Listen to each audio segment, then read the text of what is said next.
Good day, everybody, and welcome to the first episode of the second season of Privacy podcast. Today, me, Anton, and Katerina will host our amazing guests, and without our amazing and great, I hope, this record. So, our topic today is academic research in privacy compliance with Ardi Kolah. Hello, Andrew. Ardi, almost got it right there, but very nice to join you and Katrina and also the audience for this afternoon's podcast. Okay, glad to have you here, actually, and thank you very much for joining us. Okay, so let's start. Today we have a really great topic, and it's about privacy compliance, but from the different angle, from different perspective. Today we'll talk about some academic stuff and how actually to boost your career, boost your compliance by using some academic sources and resources. So, actually, first question for you. Can you tell us what do you do in privacy compliance and especially about your role in Journal of Data Protection and Privacy? Okay, well, great, and I'll keep this quite short, really. I've been in privacy and data protection for about 10 years now.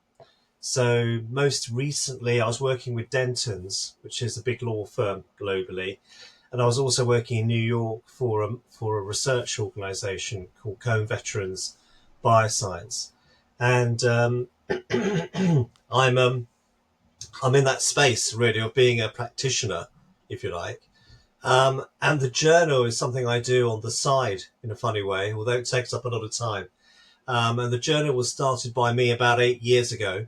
It's grown into something which is now a leading journal in its own right. It's indexed by Scopus, which is the world's largest abstract and citation database. It has literally just under 7,000 followers on LinkedIn, and that's free. Anyone listening or watching this who's interested in continuing their educational journey can become a member. I moderate that. The journal, in fact, which I have a copy here in case no one's actually seen it, that's the journal. So that's a hard copy edition. It also comes online. And that's published globally by Henry Stewart Publications. We've got a very extensive editorial board, and it is peer reviewed. So no paper is published unless it goes through quite a vigorous peer review process. And because I'm the founder, I sit across that. So I'm the kind of founding editor in charge of that. And the final thing is, if this is of interest to you, but you've never been published in a journal, don't be scared. We have a lot of support for people who have never been published in an academic journal before. And it's good for your career as well. We know people have got jobs on the back of having a paper published. So I want to encourage all those watching or listening, if they're interested and they genuinely have a passion about a topic and a subject. The journal's very good. The only other thing I'd add there is it's actually for senior people. So it's for senior practitioners, lawyers, academics, policymakers, and postgraduate researchers. And so it's pitched at that level. So bear that in mind as well. Okay, thank you very much. Yeah. That's so cool. And when we started talking about benefits, so you say that some people are building career on top of these articles that they can write and send it to you for peer review and for publication. So can you maybe tell us a little bit more about, some cases, maybe without names? It's okay, but just a few examples of benefits that data protection officers, just like me and Anton, could do that, in their free time while they're not working in privacy, basically. Well, interestingly, you're either in employment or you are in the process of getting new employment. And either way, you've got experience. So the important thing is you've got experience because the journal is the bridge between academic research and practical application. So through the course of your time working, doesn't really matter what level, but as long as you've done something which has actually had a benefit, had an outcome, and you can tell a story without breaking confidentiality, then potentially there's something which we could be interested in.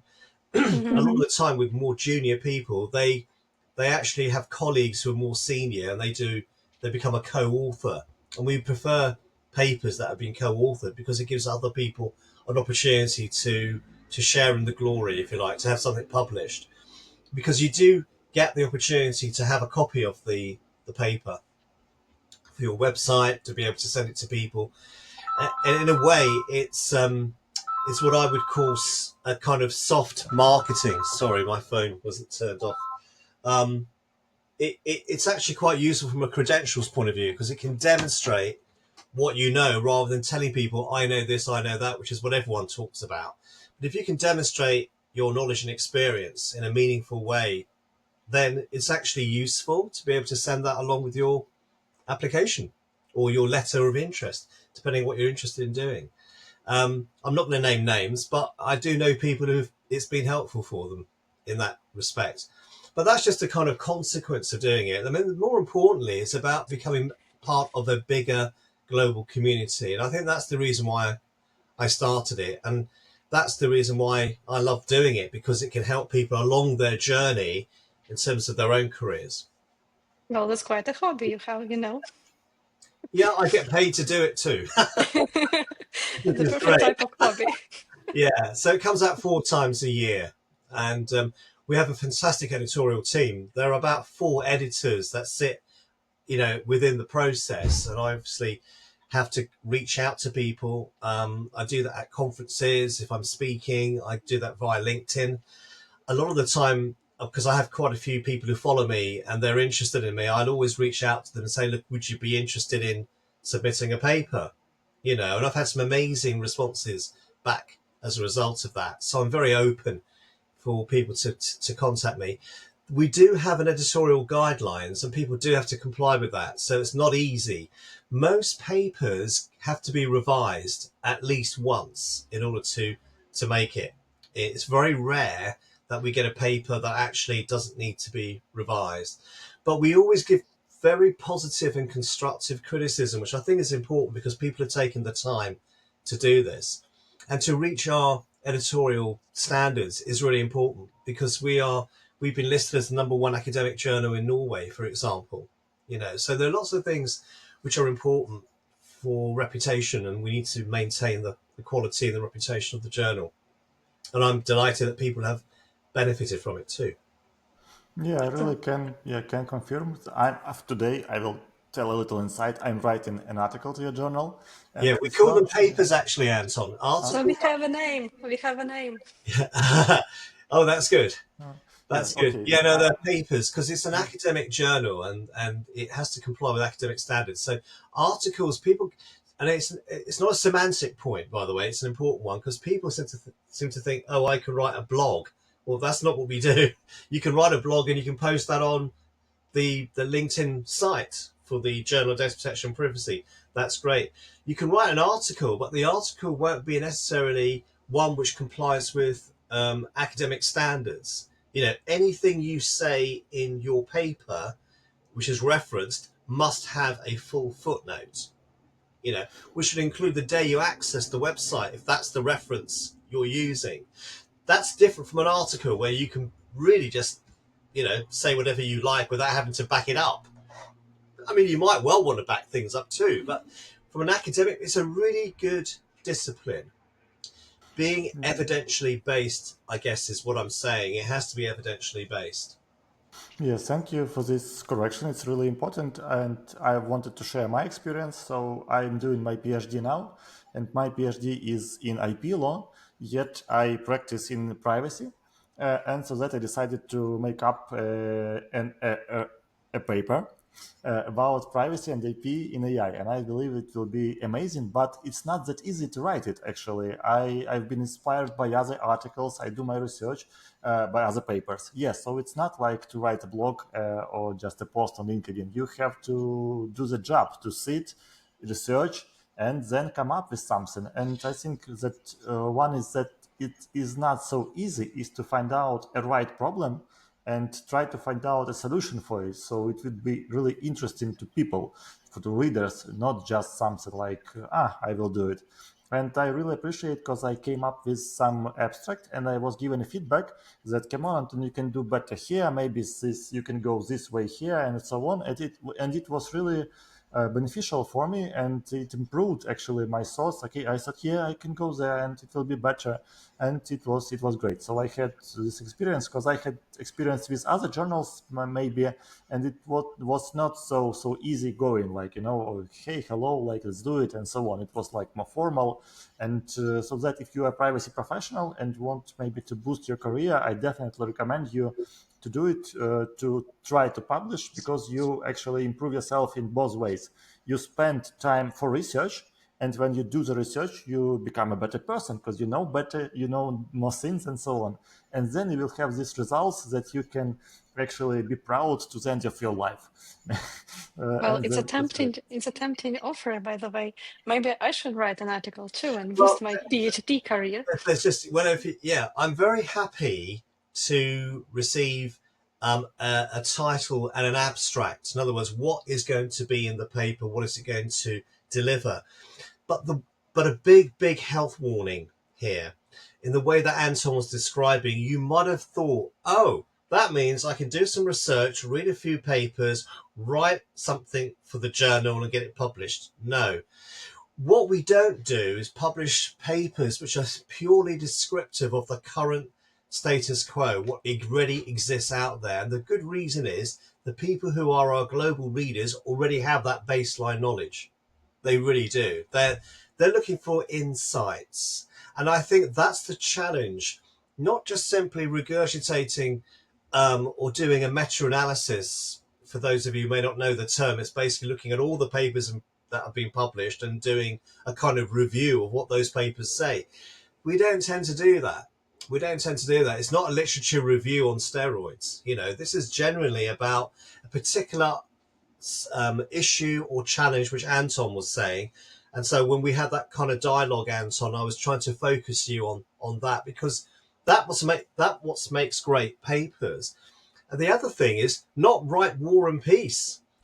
Really keep it down to 5,000 or 6,000 words. It's harder to write something shorter, and it's much easier to write something more voluminous. But as you would know, you've got to keep the attention of the reader. We have 100 pages to fill, which sounds like a lot, but actually it isn't. I have a queue. I have literally got a queue of papers waiting to be published. Okay, so sorry, Anton, I want to change here. So what are the topics that you encounter most often? For example, what are the most interesting topics that people write about? What are the most, boring or the most, I don't know, common? Okay, That well, honestly, there isn't a binary answer to what is the most interesting and what is the most boring. What's important is that you have a passion, like Anton has a passion for what he wants to write about, and you will have a passion for what you do. And the reason is you're trying to convey that passion and insight in a short space to someone who perhaps is going to get something out of it. They're going to increase their knowledge from having read something or be inspired to do some more research. It happened to me. I had a paper written by an expert on diversity, inclusivity, equity, when things were being talked about that in a positive way rather than a kind of Trumpian, dystopian way. And it was so good that actually we ended up collaborating and doing a presentation around the issues around DEI, and the privacy issues, because we were facing that when I was working at Denton's. We'd have big movie studios that we'd be working for. They'd say, how many people do you employ who are from an ethnic diverse background, and how many women, how many LGBT plus, and all of a sudden you realize that actually there are no rules regarding this, and you have to be really careful that you don't infringe the rights, freedoms and interests of your own colleagues who may not want to be identified at all. And it could be easy to identify someone if you're working in a small particular expertise or field, and that person could be identified. Do you see what I mean? That could be, that could be negative for them, because they don't necessarily want people to know them from that point of view. So that was really interesting. In terms of topics, I mean, there are so many interesting things happening, and I just had to think about this.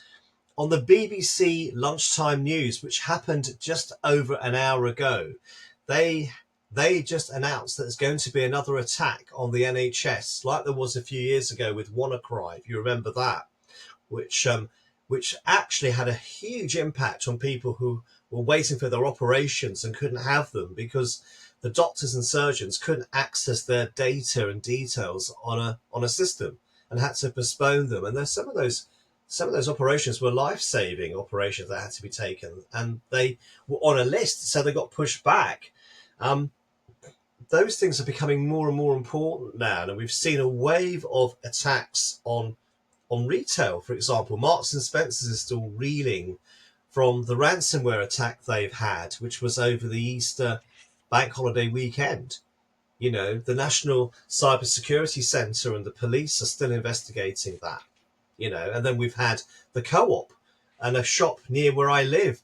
Their shelves still aren't completely full of the things that we used to buy, and that's still having a supply chain impact.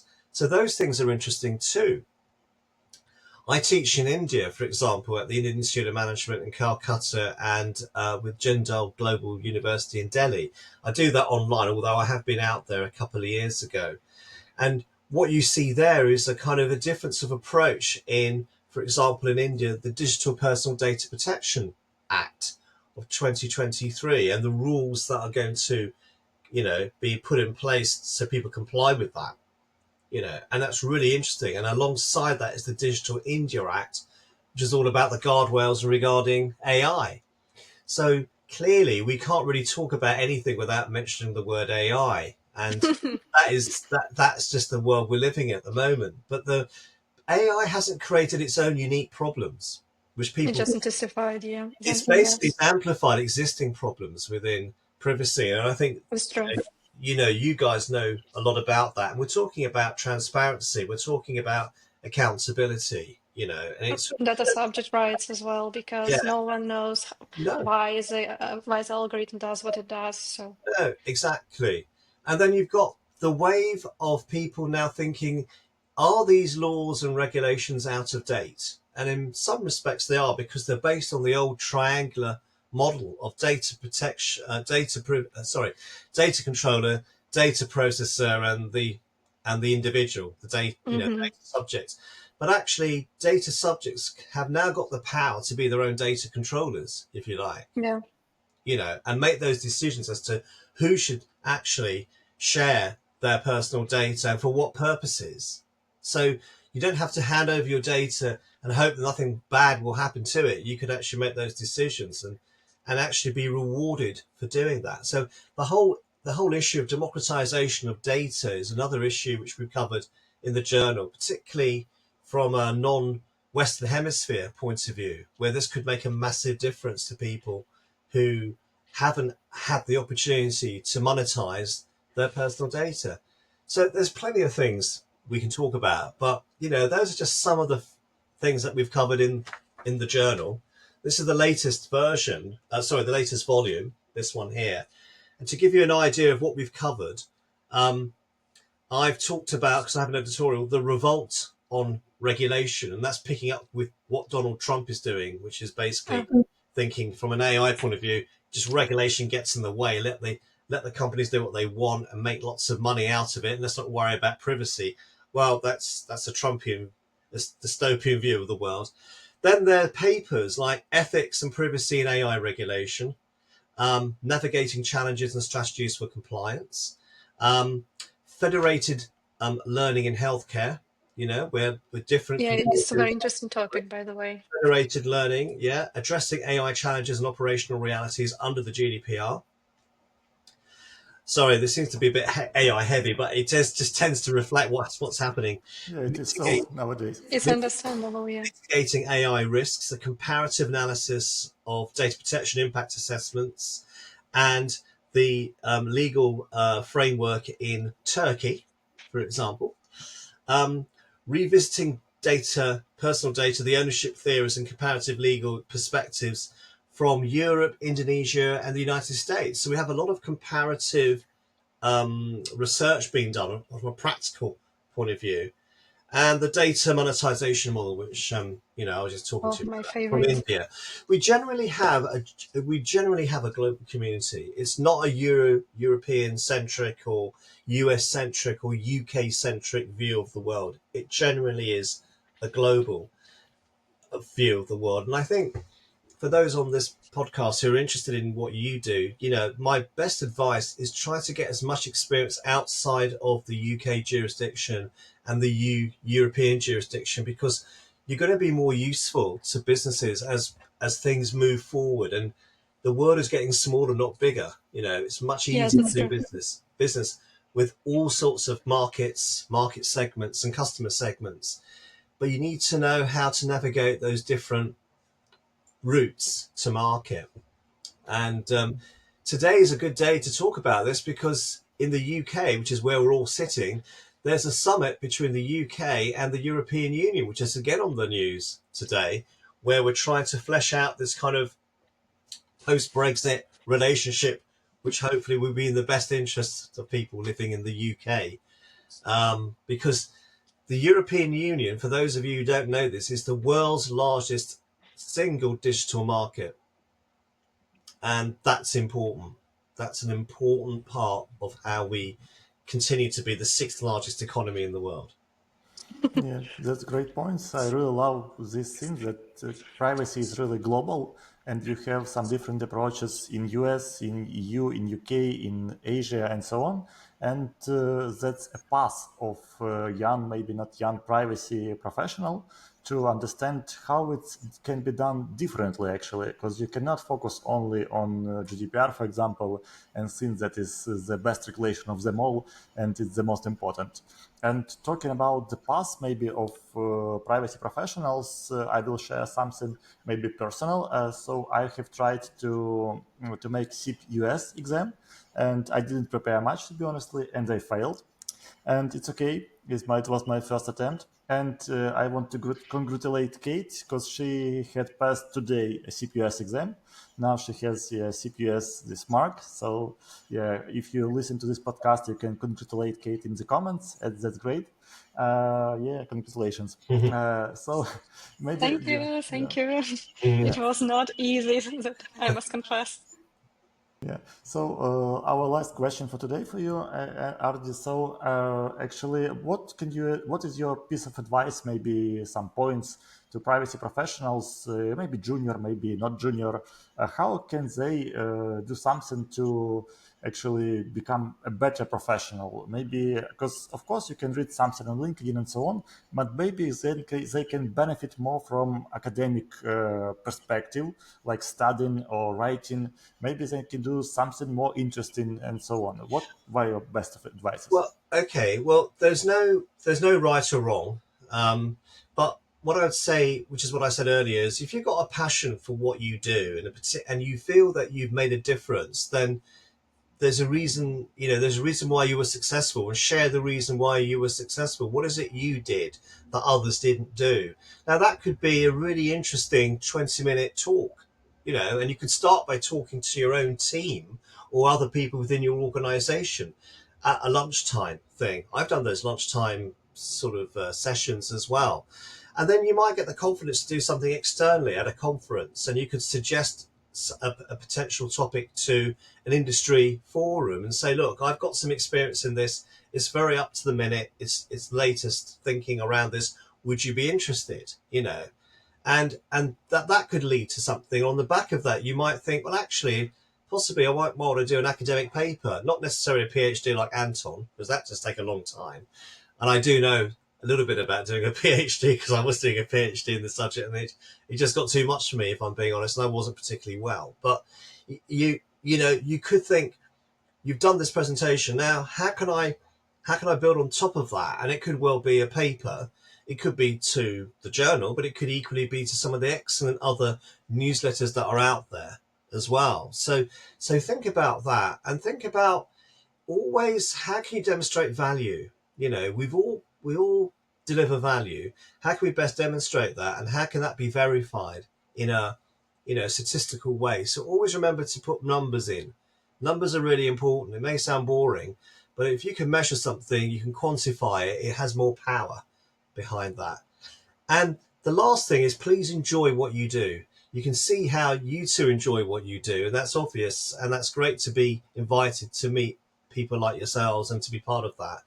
I think that's what makes people successful: being open, enjoying what they do, talking in ordinary language, not trying to talk in the language of privacy nerds. I don't think that works very well, because not everyone you're going to meet is going to be a privacy nerd. In fact, they don't really care about privacy. So you've got to answer two questions, and you get this at interviews. How do you make someone who's a senior person think about what you want to say? Well, the first question you ask is, well, what's in it for them?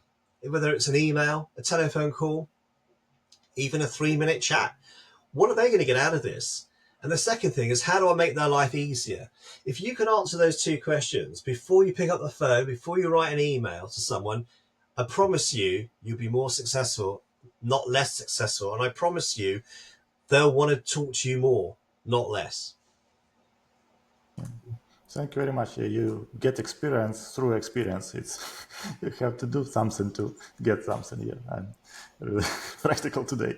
Yeah, that was a really great piece of advice, and I think it's a really interesting episodes we have here, because we will open this new potential world for privacy professionals. And I was really amazed when I found this journal, and I was really happy to find it.